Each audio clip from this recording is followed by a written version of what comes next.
Olá pessoal, tudo bem? Meu nome é Ana Cecília Reis, eu sou atriz, diretora e fundadora da Companhia Plumbia e hoje eu venho trazendo para vocês uma reflexão que eu intitulei como Através do Espelho, Caminhos para uma Atuação Autoral. Eu vou falar um pouquinho do que é a Companhia Plumbia, brevemente uma introdução, para falar um pouco o que é pra gente esse caminho para uma atuação autoral. Bom, a Companhia Plumbia ela foi fundada em 2013 e desde o seu principal objetivo sempre foi pensar um espaço para que se pudesse treinar técnicas de atuação. Então a gente começou, muitas vezes, muitos espetáculos eles sempre partiam não necessariamente do que a gente gostaria de dizer, mas muito mais do que a gente gostaria de pesquisar. Então tem espetáculos que a gente tem que partem de um estudo sobre voz, um estudo sobre estilogravura, estudo sobre impulsos, sobre tensões. Então pesquisar sobre isso era um pouco ir por caminhos onde a gente não sabia onde a gente ia chegar. Então a partir dessas pesquisas, dessa experiência na sala de ensaio, eu fui percebendo que esses caminhos, eles começavam a dar muita autonomia para os atores e as atrizes, assim, porque eram investigações muito próprias, muito pessoais, e aquilo que ia se formando era uma coisa que só poderia ter sido feita com aquelas pessoas. Então é claro que do ponto de vista mercadológico, isso pode ser um tiro no pé, né? Porque se aquela pessoa sai do processo, você tem que começar o processo todo de novo. Mas do ponto de vista da pesquisa e do engrandecimento do processo, era uma vivência extremamente produtiva. E aí eu comecei a refletir sobre se esses atores, se essas atrizes estão ganhando tanto domínio sobre o seu fazer, tomando tantas decisões, qual seria então o trabalho do diretor ou da diretora nesse caminho, né? Para que eles estariam ali? E aí eu vi uma palestra uma vez da Ariane Moschini, que é a diretora do Teatro de Soleil, e ela falou uma coisa que eu achei muito bonita, assim, o processo de uma sala de ensaio é como se todos os atores estivessem num bote descendo uma corredeira. E o papel do diretor e da diretora é retirar as pedras no caminho para que eles possam descer e aproveitar melhor essa queda, essa viagem, né? E aí eu achei muito legal essa imagem, porque eu comecei a perceber que o trabalho que me interessava como diretora era exatamente ser essa facilitadora desse caminho, onde eu pudesse tirar algumas pedras e pudesse também dar alguns elementos, algumas ferramentas para que esses atores e essas atrizes começassem a caminhar e começassem a perceber suas potencialidades. Então, cada exercício proposto, ele não era só um exercício para aquela peça. Era um exercício para que aquela pessoa pudesse desenvolver e entender seu próprio corpo. Então, ela vai levar aquele processo para todos os trabalhos que ela quiser fazer. Ela já vai ter domínio sobre essa técnica. E isso sempre foi um foco. Isso sempre levou a caminhos que a gente gostava muito. E eu sempre tive um retorno das pessoas que fazem oficina ou trabalham como atores e atrizes que passaram por esse processo, não só na Plumbia, mas com outros grupos que também fazem esse processo, que era esse retorno assim do, puxa, como se você tivesse potencializado algo que já estava ali. E essa pessoa depois sozinha podia treinar em casa, podia experimentar. Então não necessariamente ela precisava ter um diretor para dizer para ela o que fazer. Ela pode ter, não tem problema, mas não é uma necessidade. Ela começa a identificar elementos criativos para que ela possa, por exemplo, a gente pode pensar nesse momento, né, 2020, novembro de 2020, pandemia. Meu Deus, nunca mais eu vou fazer nada porque eu não posso me encontrar com essas pessoas. Não necessariamente. Claro que o teatro, ele é primordialmente a arte do encontro e é nesse encontro que ele se potencializa. Mas tendo adquirido ferramentas de entendimento do teu processo físico, é possível que você possa propor muito mais do que uma pessoa que não tem esse conhecimento, né? Esse domínio. Então, por que essa palestra se chama Através do Espelho? Né? Eu vou citar aqui, quando a gente pensa num lugar, no espelho que reflete, né? O que esse espelho reflete? O espelho ele é uma imagem chapada, né? E o que ele reflete, muitas vezes, quando a gente se olha no espelho, tem muito a ver com o que a gente quer que as pessoas vejam, né? Então, como é que você se mostra para a sociedade, né? Desde da maneira como você se veste, das suas atitudes, da forma o que você fala, o que você não fala, essas decisões. Então, quando você olha no espelho, você se depara com o seu reflexo, também é um reflexo daquilo que você quer passar, né? Então, quando a gente faz essa provocação de através do espelho, é como se a gente quisesse ir num lugar um pouco mais profundo do que somente a imagem. E aí eu trago uma citação do Marcel Duchamp, que é um artista conceitual. Então, ele é aquele artista que colocou o mictório no museu. Quando ele faz esse trabalho, ele não está preocupado se as pessoas estão gostando, apreciando ou desgostando, achando lindo ou horroroso. Ele está preocupado em fazer com que as pessoas se perguntem: por que é que isso está aqui? O fato disso estar aqui torna isso uma obra de arte? Qual é a relação entre esse objeto e um museu? Por que ele pode estar aqui e por que não? Então ele é um artista que está provocando esse lugar, né?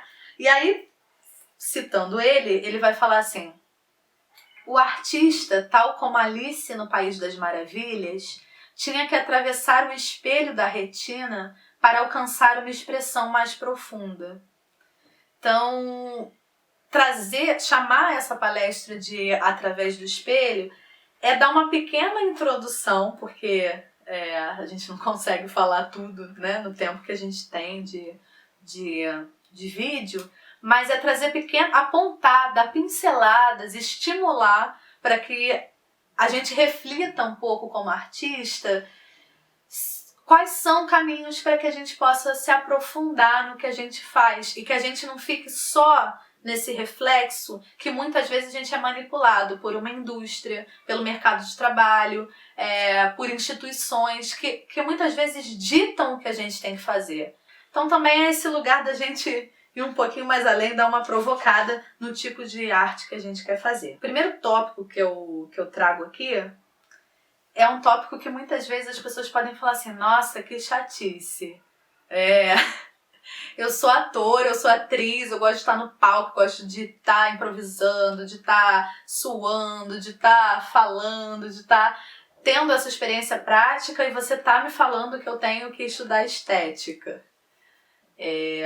Sim, na verdade, não estou falando que pessoas que precisam necessariamente estudar estética para fazerem coisas muito legais ou serem bons atores e atrizes, não é isso. Mas eu estou compartilhando aqui um caminho que, para mim, como atriz, diretora e atriz que se dirige, foi muito importante durante a minha formação. Que eu considero extremamente importante quando você faz um trabalho que você tenha consciência do que você quer em termos de comunicação e recepção. E para isso, não tem como você ignorar as pessoas que refletem sobre isso. Porque refletir sobre isso é refletir sobre a própria importância da obra de arte no mundo. Então, quando você vai pegar, por exemplo, quando você começa a refletir, a arte é importante? Para que serve a arte? Por que eu faço arte? O que eu quero com a minha arte? Né? Você não tem como ignorar quem já pensou isso antes de você. Senão você vai achar que você está descobrindo a pólvora e você, na verdade, está repetindo coisas que já foram pensadas muito antes. E aí, dentro disso, eu trago algumas indicações de pessoas que já pensaram isso desde muito, muito, muito tempo atrás, que aí a gente começando pela estética clássica, né? Que aí a gente vai passar pelo Platão e pelo Aristóteles, que vão estar discutindo Coisas que a gente acha assim, nossa, mas isso é tão ultrapassado, mas que até hoje a gente se depara. Até hoje, no senso comum, quando a gente vai ver um trabalho, ou a gente ouve espectadores falando sobre esse trabalho, a gente vai ouvir assim, não, mas isso é muito feio, não, mas eu não gosto disso, eu gosto de ver coisa bonita em cena. Ou seja, essas pessoas que estão falando isso, elas estão com esse conceito que é o conceito de estética que vai começar com Platão e depois vai ser acompanhado e também introduzido novas questões do Aristóteles, que vai estar interessado na arte como belo, o que é bom, o que é mal, vai botar esse juízo de valor no que se faz. Depois de um tempo, a gente vai passar um pouco pela estética moderna. Lembrando que isso são pequenas introduções, né? A gente vai botar aí as citações dos livros que eu tô passando assim, total grosso modo.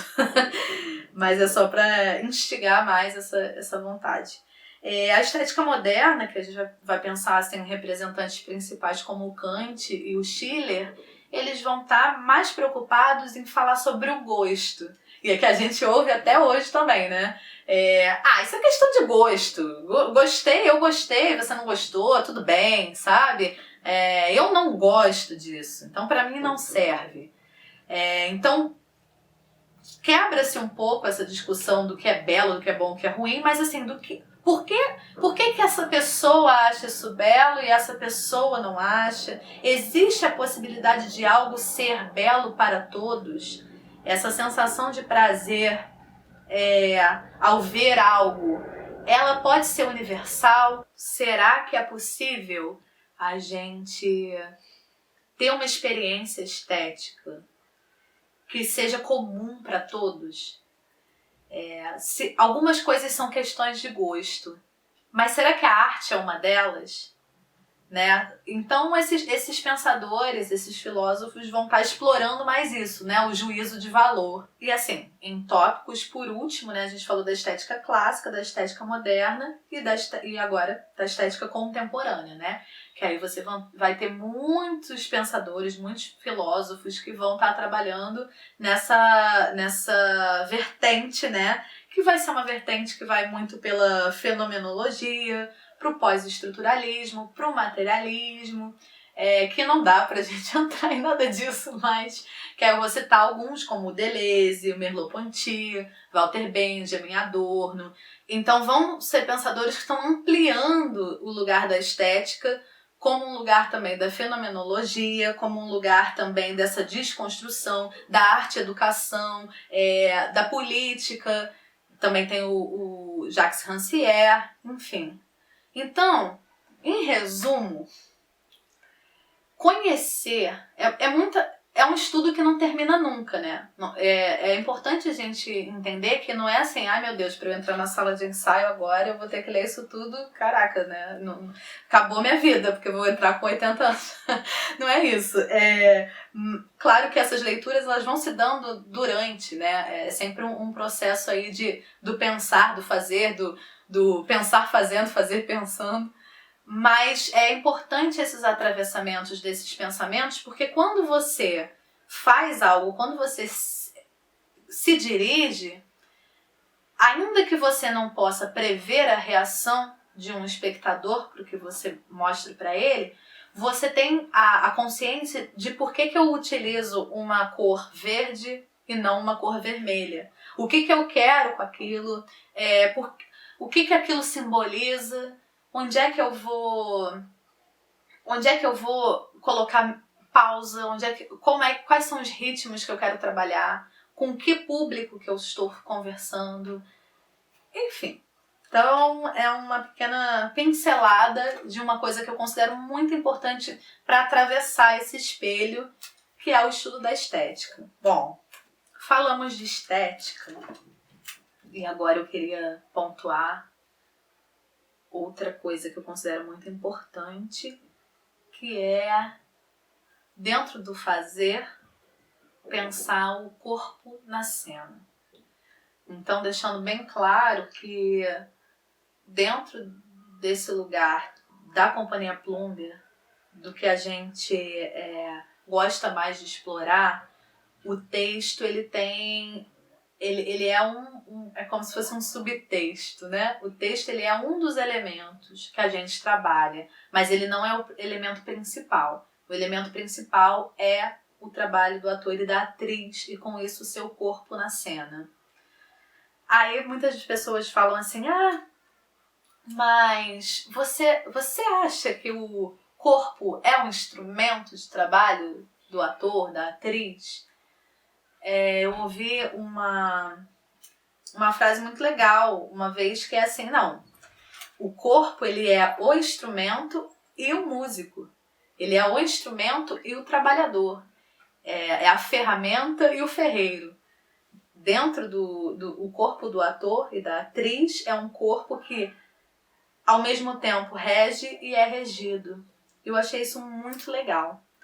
E aí quando a gente fala de corpo, não tem como a gente não falar de energia, de presença, de matéria, desse lugar que o trabalho do corpo, ele é um trabalho que ele se desenha no espaço e no tempo.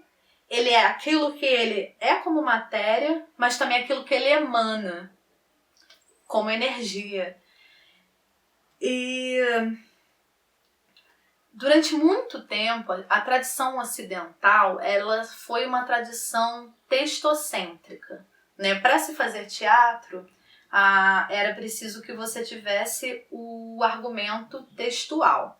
Então, o que eu vou falar, o que eu vou mostrar, que história que eu vou contar. Com alguns adventos, né, do cinema principalmente, foi se percebendo que o teatro ele pode ser muito além do que uma história a ser contada. E aí muitos pensadores começaram a refletir sobre isso. Depois a gente vai colocar alguns também, né, do Gordon Craig, o Antonin Artaud, muitos pesquisadores, também muito influenciados pelo Oriente, pela arte oriental, que não buscava uma separação entre o que é teatro e o que é dança. Então, quando se abre mais esse canal de comunicação, né, entre a Europa e a Ásia, muitos artistas europeus vão para a Ásia, vão para o Japão, vão para a China, vão para a Índia, e eles abrem assim, um leque absoluto de possibilidades estéticas que eles não imaginavam. O próprio impressionismo, né, que é considerado esse movimento de vanguarda nas artes, né, onde você não quer mais mimetizar, eu não preciso mais ter um céu que é sempre azul, eu posso trabalhar com tons de laranja, com tons de roxo, porque em esse processo, essa transição, ela é real, né? Eu não preciso mais ter esse lugar ilustrativo. Isso vem também muito de ver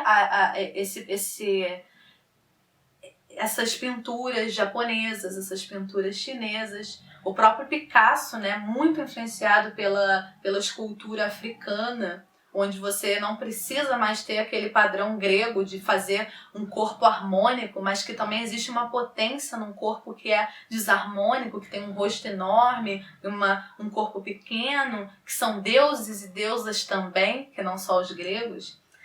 Então, o teatro também foi nessa área, assim, ele foi nessa linha. Ele começou a ver manifestações do teatro de Bali, do Kathakali, que é o teatro indiano, que vai influenciar muito o Artaud, o Grotowski, que vai também para a Índia. Tem também outros pesquisadores que vão para o Japão, para o teatro, ver o teatro no, como é que é aquela potência vocal.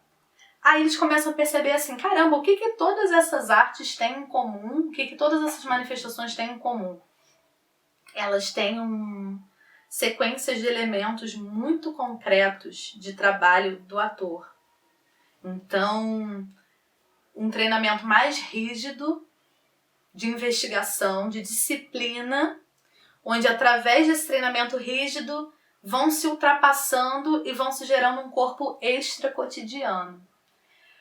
Então, esses pensadores europeus, em sua grande parte, eles começaram a perceber que o cênico, esse olhar do espectador para aquilo que era além do comum, fora do comum, ele era captado por aquilo. Então eu não precisava, eu tô fazendo um texto, eu não preciso ser realista, eu não preciso ser aquele teatro burguês, onde eu vou apresentar aquela mulher com aquelas roupas.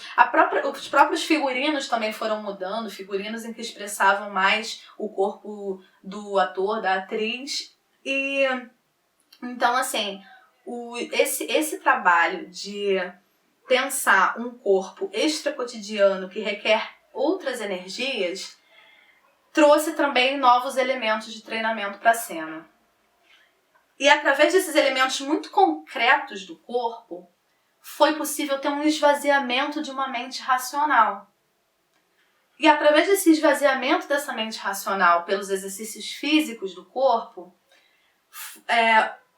foi se proporcionando uma nova forma de se fazer dramaturgia.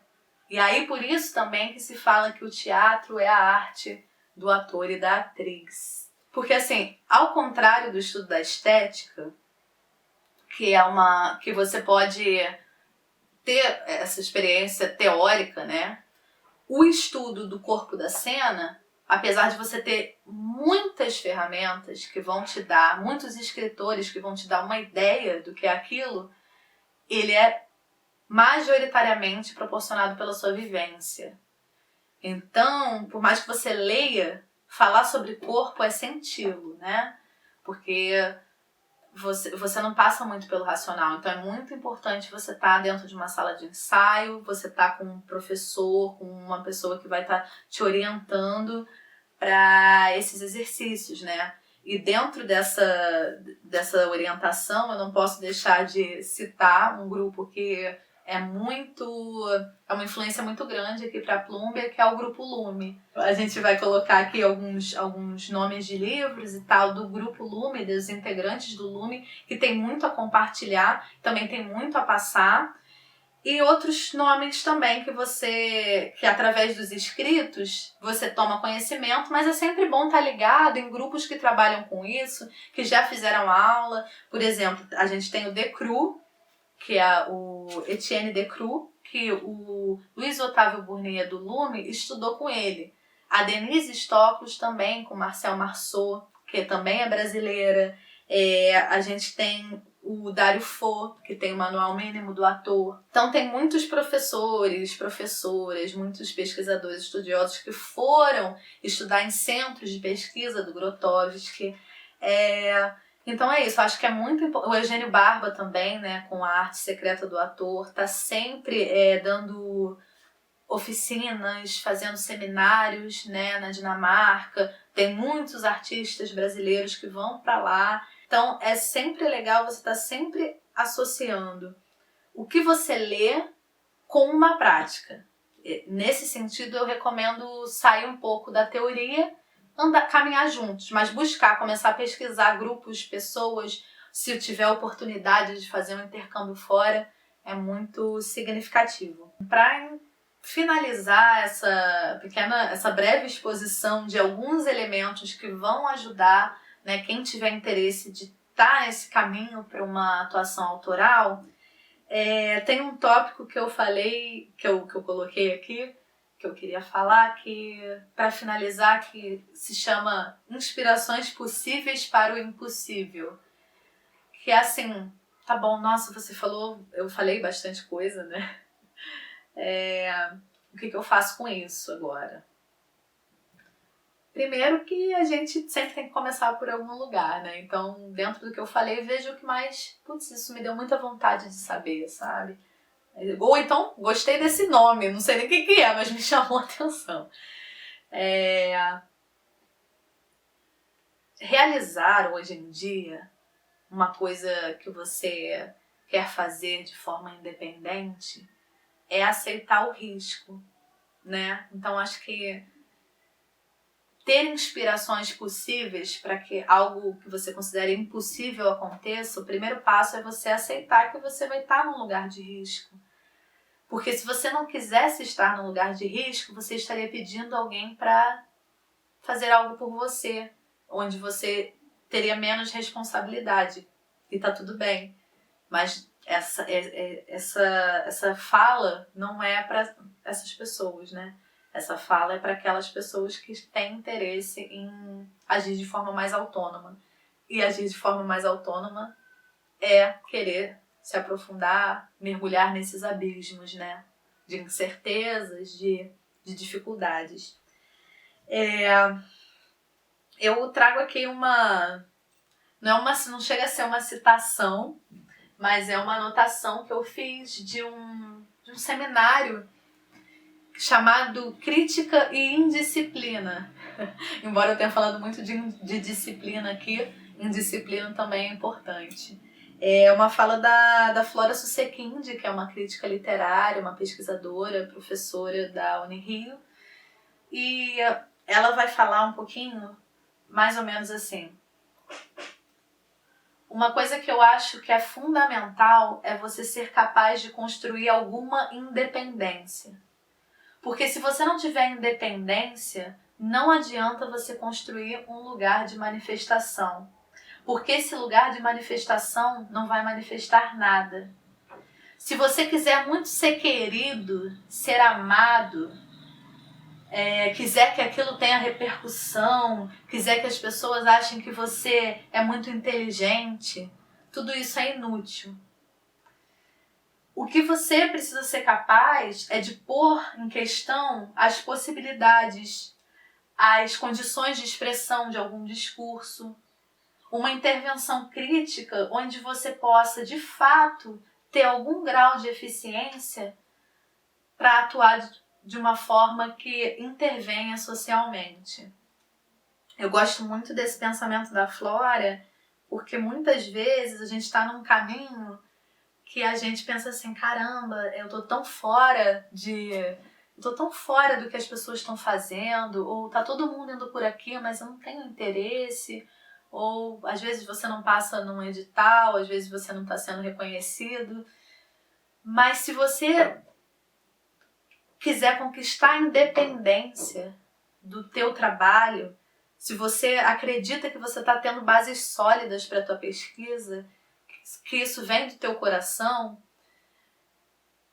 esse é um caminho de uma manifestação genuína. Não faça porque você quer ser amado, não faça porque você quer receber louros e glória. Pode ser que você fazendo, isso seja uma consequência, mas pode ser que não. Pode ser que essa consequência só venha depois, quando você já nem mais estiver interessado nela. Mas eu acho que o que a gente busca é um lugar bonito de se pensar esse fazer, né? Esse fazer teatral, esse fazer artístico, é exatamente esse lugar onde a gente atravessa o espelho da retina, né? Tanto o nosso quanto do espectador. Então, para finalizar, eu trago uma pequena reflexão que o Walter Benjamin coloca. Ele fala que a apresentação é a pausa da atividade teatral. Eu gosto de pensar que a apresentação é a pausa da criação da atividade teatral. Que a gente tenha sempre o processo como meta e que a apresentação seja esse compartilhamento, mas não aquilo que fecha, e só aquilo que abre mais e mais portas para esse autoconhecimento e para essas vivências em conjunto, em coletivo. Então, muito obrigada. Espero que vocês tenham gostado, tenham conseguido aproveitar as referências. Sigam a gente nas redes sociais, Cia Plumbia. Podem mandar direct, mandar e-mail, entrar em contato com a gente e que a gente possa sempre trocar, né? É isso que torna as nossas existências mais leves e mais prazerosas. Muito obrigada, até a próxima!